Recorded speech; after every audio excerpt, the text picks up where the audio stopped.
বাংলাদেশের মালিগাছা ইউনিয়নের সম্মানিত নাগরিকবৃন্দ, আসসালামু আলাইকুম। বাংলাদেশ জাতীয়তাবাদী কৃষক দলের উদ্যোগে 3 মাস ব্যাপী সারা দেশে ইউনিয়ন পর্যায়ে অনুষ্ঠিত কৃষক সমাবেশে উপস্থিত অত্র ইউনিয়নের কৃষক ভাইদের প্রতি জাতীয়তাবাদী কৃষক দলের পক্ষ থেকে শুভেচ্ছা ও অভিনন্দন গ্রহণ করুন।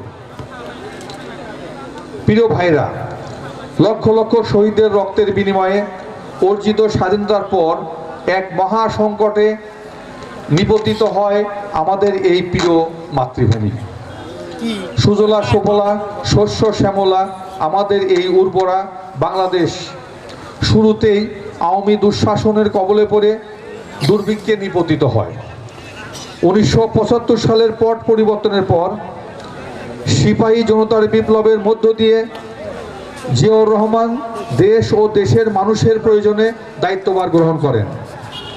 দুর্ভিক্ষ কবলিত এই দেশের মানুষের মুখে এক মুঠো খাবার তুলে দেওয়ার জন্য কৃষিক্ষেত্রে কিছু যুগান্তকারী পদক্ষেপ গ্রহণ করেন। অতি অল্প সময়ের মধ্যে বাংলাদেশে সবুজ বিপ্লবের শুরু হয় এবং খাদ্যে স্বয়ংসম্পন্নতা অর্জন করে বিদেশে খাদ্য রপ্তানি শুরু হয়।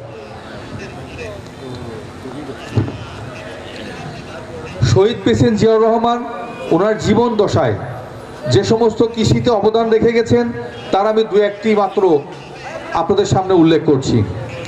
লক্ষ লক্ষ শহীদের রক্তের বিনিময়ে অর্জিত স্বাধীনতার পর এক মহাসংকটে নিপতিত হয় আমাদের এই প্রিয় মাতৃভূমি। সুজলা সুফলা শস্য শ্যামলা আমাদের এই উর্বর বাংলাদেশ শুরুতেই এক দুর্ভিক্ষের কবলে পতিত হয়। 1975 সালের মর্মান্তিক পট পরিবর্তনের পর সিপাহী জনতার বিপ্লবের মধ্যে দিয়ে জিয়াউর রহমান দেশ ও দেশের মানুষের প্রয়োজনে দায়িত্বভার গ্রহণ করেন। দুর্ভিক্ষ কবলিত এই দেশের মানুষের মুখে এক মুঠো খাবার তুলে দেওয়ার জন্য কৃষিক্ষেত্রে কিছু যুগান্তকারী পদক্ষেপ গ্রহণ করেন। ফলে অতি অল্প সময়ের মধ্যে বাংলাদেশে সবুজ বিপ্লবের শুরু হয় এবং খাদ্যে স্বয়ংসম্পন্নতা অর্জন করে বিদেশে খাদ্য রপ্তানি শুরু করে।